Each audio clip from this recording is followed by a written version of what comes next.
केन्द्रापड़ा जिला स्तरीय बोईत बंदाण कार्यक्रम कलापड़ा अनुष्ठित हो जाइए। तेबे केन्द्रापड़ा जिला बोईत बंदाण संघ कलपड़ा पक्षर 7 दिन व्यापी आरंभ होइछे महोत्सव। ओडिया जातिर पूर्वज माननकु मने पकाई प्रथम दिन साधव मणि माने बोईत समेत साधव पुओ मानकु वंदापना करी अतीतर नौवाणिज्य परंपरा को मने पकाइछन्ते।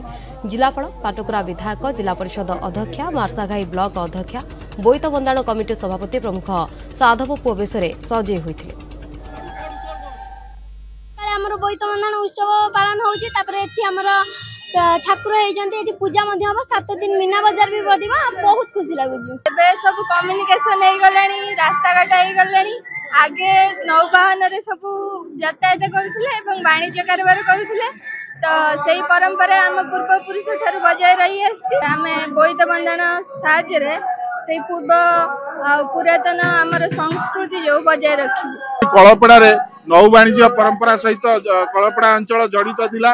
लुणा एवं जम्बू केनाल रे डंगा जोगे आगुरु परिवहन कार्य चलतला ताकू उज्जीवित रखिया पई से परंपरा को मने पकेया पई एठिकार युवक गोष्ठी माने एकत्रित होई ये कार्यक्रम को आरंभ करथिले।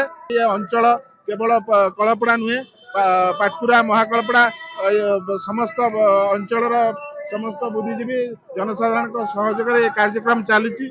केन्द्रापड़ा जिले में कलपड़ा अंचल में बोईत बंदाण उत्सव पालन करा दीर्घ 18 वर्ष धरी ये उत्सव पालन करा आम स्वर्ण इतिहास को आम समस्त मन पकाउछे एवं समस्त अंचलवासी समस्त गुरुजन मुरबी युवक बंधु मान कहबी जे एभली भाबे आगु को एभली उत्सव पालन करा जाओ। ए जिला स्तरीय जो बोईत बंधाण उत्सव रे समस्त को शुभेच्छा समस्त को अभिनंदन एवं समस्त जो माने वाणिज्य जो माने बिजनेस रे अछंती समस्त वाणिज्य बढ़ू यही आमर कामना।